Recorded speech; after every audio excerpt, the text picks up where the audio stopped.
আপনাদের সবাইকে ধন্যবাদ আপনাদের ধৈর্যের জন্য। এতক্ষণ ধরে আপনারা এত জটিল আলাপ শুনছেন, এটা একটা ধৈর্য পরীক্ষার মতো। এতে বোঝা যাচ্ছে যে আমরা বিপন্নসিত হতে যাচ্ছি। কারণ আচ্ছা, আমি এই মঞ্চে উপবিষ্ট যারা আছেন তারা এতক্ষণ যারা কথা বলেছেন তারা দর্শন, বাংলা সাহিত্য এবং গবেষক আছেন। আমি নৃবিজ্ঞানের শিক্ষক। আমি কিছুটা জীবন অভিজ্ঞতার মধ্য দিয়ে কথা বলতে আগ্রহী, কারণ আমাদের কাজই হচ্ছে মানুষ কি বলে এবং মানুষ কিভাবে চিন্তা করে। আপনি তত্ত্বকথাতে বিউপনিবেশিত রাষ্ট্রকল্প বা এই শব্দ যখন আমি বলি, তখন সেটির সাথে আসলে বাংলাদেশের মানুষ সে কতখানি নিজেকে খুঁজে পায়, সেই প্রশ্নটা আসলে সবার আগে করা প্রয়োজন।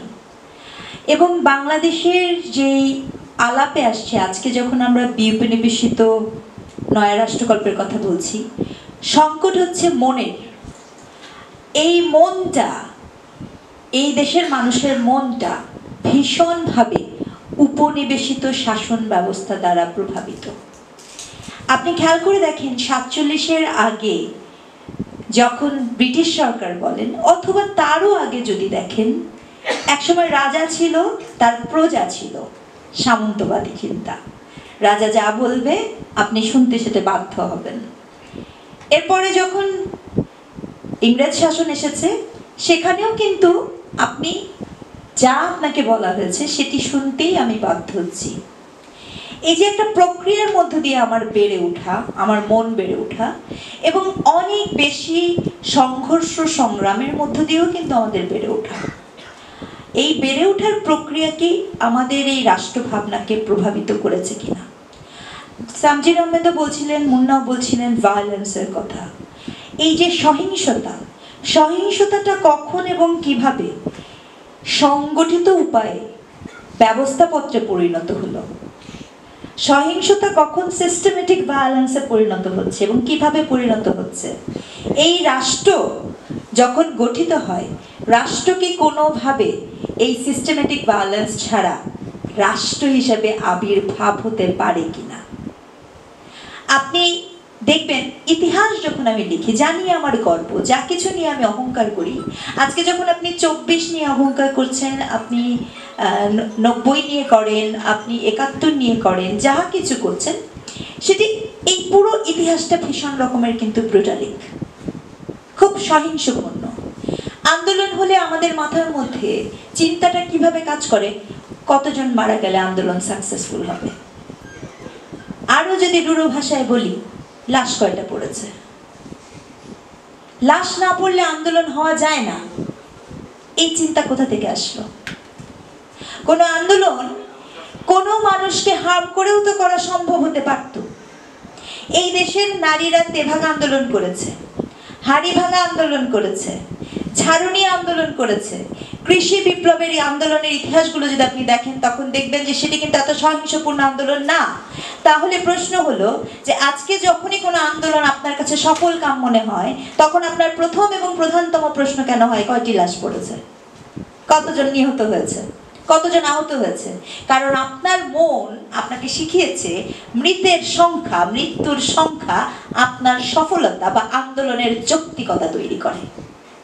এটি একটি উপনিবেশিক ভাবনা, চিন্তার মধ্যে ভাবনাটা বিরাজ করছে, যেখানে আপনি মনে করছেন সহিংসতা সাংগঠনিক রূপ পায়।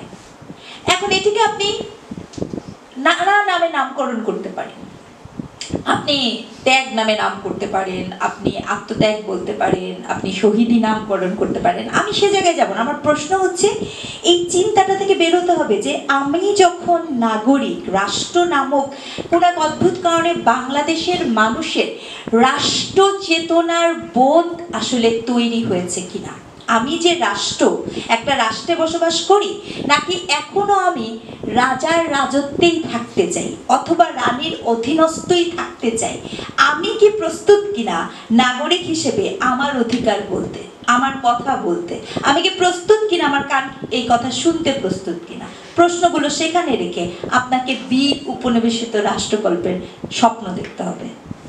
এখন এই প্রশ্নগুলো কেন করছি, দেখেন এখানে যখন কথা হচ্ছিল, একটা ছোট উদাহরণ দিই।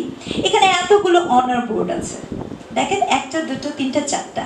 এই চারটা অনার বোর্ডে শুধুমাত্র ওই বর্তমান অনার বোর্ডে একটি মাত্র মেয়ের নাম আছে। এই চারটা অনার বোর্ড, যেটি 2006 থেকে লাগানো, এর সভাপতি এবং সম্পাদক আপনার মিডিয়া জার্নালিস্ট অ্যাসোসিয়েশনের মধ্যে একটি মাত্র মেয়ে, যেটি কিনা 2023-এর বর্তমান কমিটি, সেখানে তাকে দেখা যাচ্ছে।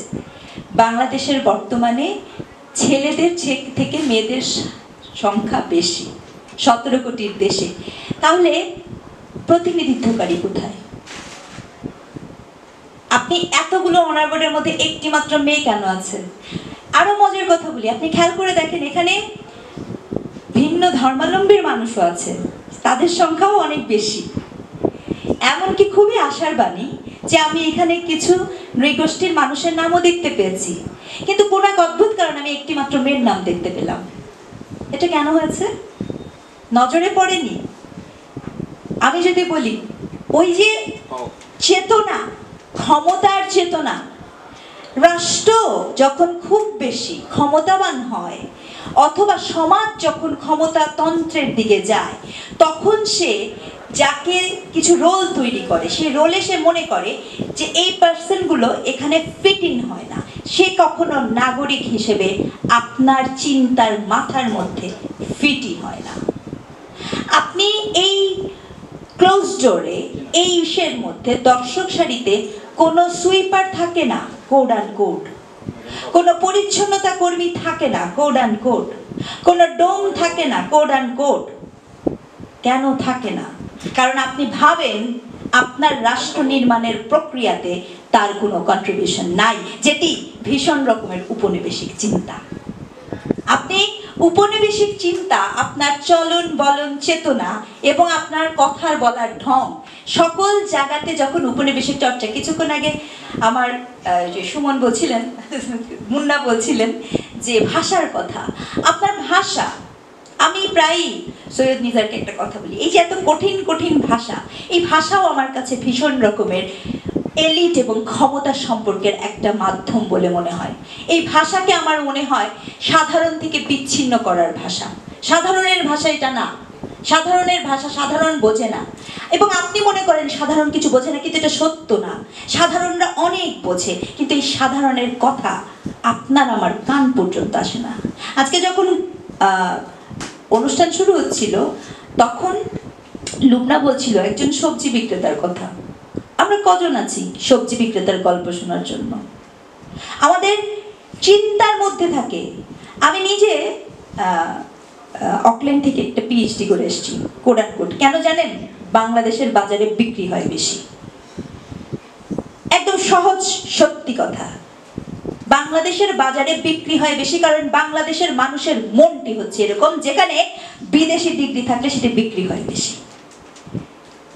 এই উপনিবেশিক মন থেকে যদি আপনি বের না হতে পারেন, আপনি যদি ওই শুধুমাত্র পুরুষ, কোড অ্যান্ড কোড, এই পুরুষকে আপনি বায়োলজিক্যাল পুরুষ ভাববেন না, ক্ষমতা সম্পর্কের পুরুষের কথা বলছি, কোড অ্যান্ড কোড বেড়াগিরির কথা বলছি, যেখানে আপনার মনে হয় যে আপনি আপনার পেশি শক্তি দিয়ে আপনি ক্ষমতার দম্ভ দেখিয়ে অন্যের ভয়েসকে নিমিষেই নাই করে দিবেন, সেই ভয়েসের কথা বলছি। তখন সেটি প্রতিনিধিত্বমূলক বা অংশীজনের রাষ্ট্র হয় না, তখন সেটি পুনরায় পুনর্দফায় আধিপত্যশীলের রাষ্ট্রে পরিণত হয়। তখন সেটি পুনর্দফায় নতুন করে বিউপনিবেশিক চর্চার মধ্যে উপনিবেশিকের নতুন একটা মাত্রা বা সংযোজিত হয়। কাজে সেই জায়গাটাকে যদি আমি ভাঙতে চাই, সবার আগে ভাঙতে হবে মনটাকে, সবার আগে ভাঙতে হবে আমার চিন্তার প্যাটার্নকে। কোনো এক অদ্ভুত কারণে আপনি খেয়াল করে দেখবেন, আমাদের দেশের যত আইন কানুন আপনার হাতের কাছে যদি আসে, আপনারা একটু খেয়াল করবেন যে আমরা কপি পেস্ট করতে করতে ক্লান্ত হয়ে গেছি। বিপ্লব বলেন, চিন্তা বলেন, এই যে সিলেটের ইতিহাস ভীষণ রকমের মানে কি বলবো, সমৃদ্ধশালী কিন্তু ইতিহাস। আপনি এখানের হাসন রাজা থেকে শুরু করে আপনি এখানের পিরাউলিয়াদের যে আধ্যাত্মিকতারই, এটা অদ্ভুত স্পিরিচুয়াল একটা শক্তির ব্যাপার। কিন্তু উপনিবেশিকতা কিন্তু শুধুই ইংরেজি ভাষার বা ইংরেজদের সাথে যুক্ত না।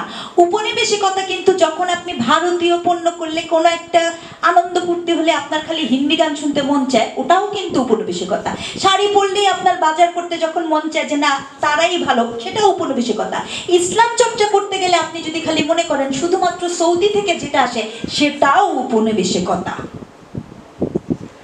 আপনার আমার দেশের ভেতরের এই সিলেটের যে নিজস্ব আধ্যাত্মিক যে ভাব দর্শনের চিন্তা ছিল, ধর্মকে পালন করার যে অদ্ভুত ভ্রাতৃত্বপূর্ণ সম্পর্ক ছিল, সেটিকে ছুঁড়ে ফেলে দিয়ে কোথাকার কোন মধ্যপ্রাচ্যের কোন এক সংস্কৃতিকে যখন আপনি মনে করছেন যে সেটিই আমার জন্য একমাত্র সাংস্কৃতিক চর্চা, সেটিকে আমরা সাংস্কৃতিক উপনিবেশিকতা বলি। উপনিবেশিক মন। আপনার সংস্কৃতি, আমার সংস্কৃতি, আপনার আমার চিন্তার সংস্কৃতি, সেটি কোথায়? সেটি কোথায়? কখনো কি চিন্তা করেছেন যে আমি বা আপনি যখন চিন্তা করছি আজকে রাষ্ট্র নিয়ে, সংস্কৃতি নিয়ে, সকল কিছু নিয়ে, এই চিন্তার মূলে আমাদের কি কাজ করছে? আমরা কি আসলে আমাদেরটা চিন্তা করতে শিখেছি কিনা, নাকি আমরা অন্যকে অনুসরণ করতে শিখছি? অনুসরণীয় কিছু হলে যে সেটা অনুকরণ করা যাবে না সেটা আমি বলছি না, যেটা সত্যি সত্যি তো ভালো জিনিস কেন আমি করবো না, কিন্তু প্রবলেম হচ্ছে যদি আমার চিন্তার প্যাটার্নটা এরকম থাকে, সবাই বলে আমিও বলি, সবাই বলে, সবাই রাষ্ট্র বলেছে, সবাই গণতন্ত্র বলেছে, আমিও গণতন্ত্র এবং রাষ্ট্রের প্র্যাকটিস করছি, কিন্তু আমি গণতন্ত্রের কিছুই বুঝি না। ভলতেয়ার বলেছিল গণতন্ত্র মানে কি, মানে আমার থেকে আপনার দ্বিমত হতে পারে, আমি আপনার থেকে দ্বিমত পোষণ করতে পারি, কিন্তু আপনার ওই ভিন্ন মত প্রকাশের জন্য আমি প্রাণও দিতে পারি। আমার যে সবচেয়ে যার প্রতিনিধিত্ব নাই, যাকে সংখ্যায় খুব কম মনে হয়, সেই মানুষটার কথা বলার জায়গা তৈরি করার নাম গণতন্ত্র। গ্যালিলিও যখন বলেছিল যে পৃথিবী সূর্যের চারপাশে ঘুরছে, তখন মেজরিটি অফ পিপুল তাকে বিরোধিতা করেছে এবং গ্যালিলিও গৃহবন্দী থেকেছে তার জীবদ্দশা পর্যন্ত। তার মানে কি? তার মানে হচ্ছে গণতান্ত্রিক বিচারে ওটাই ঠিক ছিল। আসলে কি তাই? তাহলে গণতন্ত্রকেই যখন আমি না বুঝি না, তাহলে আমি গণতন্ত্রের প্র্যাকটিস করবো কোত্থেকে? চিন্তাটা তো আগে আসতে হবে আমাকে। তাহলে সেই চিন্তাটা কোত্থেকে আসে? আগামবেনের একটা ধারণা ছিল হোমোসেকার, হ্যাঁ ইংরেজি, এটার বাংলা করা আমার পক্ষে সম্ভব না, ইটালীয় শব্দ। এখন এই আগামবেনের বক্তব্য কি জানেন? যার মৃত্যু আপনি দেখেন না। বলেন তো, এই জুলাই বিপ্লবে 2000 মানুষের উপর মানুষ মারা গেছে, তাই তো? রানা প্লাজাতে 2000-এর বেশি শ্রমিক মারা গেছে এক দশে। আপনি একজন শ্রমিকের নাম আমাকে বলেন তো, মারা যাওয়া একজন শ্রমিকের নাম বলেন। কেউ জানি না আমরা একজন শ্রমিকের নাম। হ্যাঁ, সুমন আহমেদ। আমি খুব কৃতজ্ঞ হলাম যে আপনি বলতে পারলেন, কিন্তু আমি আমার ক্লাসে যখন জিজ্ঞেস করি শ্রমিকের নাম, আমি অনেক খুঁজেছি। রানা প্লাজার ভবনের মালিক সোহেল রানাকে তো আমরা চিনি, তাকে ধরে নিয়ে যাওয়া হলো এবং তাকে জামিন দেওয়া হলো, এটা নিয়ে আমার কোনো সমস্যা নেই। কেন জানেন? কারণ আসলে তার সংকট না, সংকট ছিল সেদিন যারা গার্মেন্টসটা খোলা রেখেছিলেন তাদের সংকট। সংকট ছিল সেদিন যারা ওই ইউএনও, যারা ওই 9 তলা 5 তলার ইসেতে পিলারে 9 তলা তোলার ছিল, সংকট ছিল তাদের নাম কিন্তু আমরা কেউ জানি নাই। আমরা এই সমস্যার ভেতরে ঢুকি নাই। আমাদের সারফেস লেভেলে চিন্তা করার একটা প্যাটার্ন আছে যে আমরা উপর দিয়ে যাব।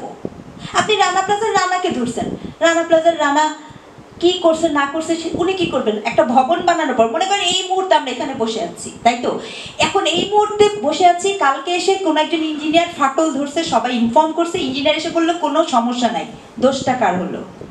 অথবা রানা প্লাজায় যখন ওই দিন ঘটনা ঘটে, আপনাদেরকে বলি সরজমিনের একজন নিবিজ্ঞানী হিসেবে যারা বেঁচে ফিরেছেন তাদের ইন্টারভিউ করতে যে আমি জেনেছিলাম প্রচুর শ্রমিক সেদিন ভেতরে যেতে চায় নাই, তারা বাইরে দাঁড়িয়েছিল। তাদেরকে কি বলা হয়েছে জানেন? তাদেরকে বলা হয়েছে ওয়াজ চলছে, আল্লাহ বাঁচাবে, রাখে জীবনের মালিক আল্লাহ, উঠে যান। এই যে আপনার ধর্মানুভূতিকে ব্যবহার করা হলো, এটা ধর্ম না ভাই। ধর্ম মানুষের জীবনে বাঁচানোর কথা বলে, ধর্মকে ব্যবহার করে মৃত্যুর মুখে নেওয়ার কথা বলে না। কিন্তু এই প্র্যাকটিস যদি আপনি করতে থাকেন আর যদি বলতে থাকেন এটি আমাদের চর্চা, তাহলে তো আমি একটা ভুল প্র্যাকটিস করছি। চর্চাটাকে তো ঠিক করতে হবে। কাজে সংকট সকল সোসাইটির, সকল সমাজের, সকল নাগরিকের মধ্যেই থাকে, কিন্তু নাগরিক হয়ে ওঠার বোধ, অধিকারের বোধ, আমি কি চাই, আমার চাওয়ার বক্তব্য দেওয়ার জায়গা, সেটি তৈরি করে দেওয়াই হচ্ছে নয়া রাষ্ট্রকল্পের মূল জায়গা। আপনি কথা বলার জায়গা তৈরি করে দেন। আপনি আমার শিশু, আপনাদের শিশু, সে চিনুক যে ডোম কাকে বলে। চা বাগানের শ্রমিক এই সিলেটে, যার দৈনিক মজুরি 160 টাকা, যে কিনা আন্দোলন করে 10 টাকা বৃদ্ধি করে, যার দৈনিক মজুরি এখানে যায়, সেই চা বাগানের চা শ্রমিকের কাছে রাষ্ট্রের কথা জিজ্ঞেস করেন, তখন সেটি নয়া রাষ্ট্রকল্প হবে, তখন সেটি নতুনভাবে বিউপনিবেশনের চিন্তা করবে। কারণ উপনিবেশিক শাসন ব্যবস্থার মাইল ফলকই কিন্তু সেই চা বাগানের টি স্টেট, তাই নয় কি? তাহলে সেখান থেকে কতখানি বের হতে পেরেছে রাষ্ট্র? আপনি সংবিধান পরিবর্তনের কথা বলেন, আপনি আইন পরিবর্তনের কথা বলেন, আপনি জীবন পরিবর্তনের কথা বলেন না, আপনি মন পরিবর্তনের কথা বলেন না, সমাজ পরিবর্তনের কথা বলেন না। কাগজের সংবিধান আর কাগজের আইন আপনাকে স্বাধীনতা দিবে, অধিকার দিবে? দুঃখিত, সেরকমটা আমার মনে হয় না। সবাইকে ধন্যবাদ। Thank you.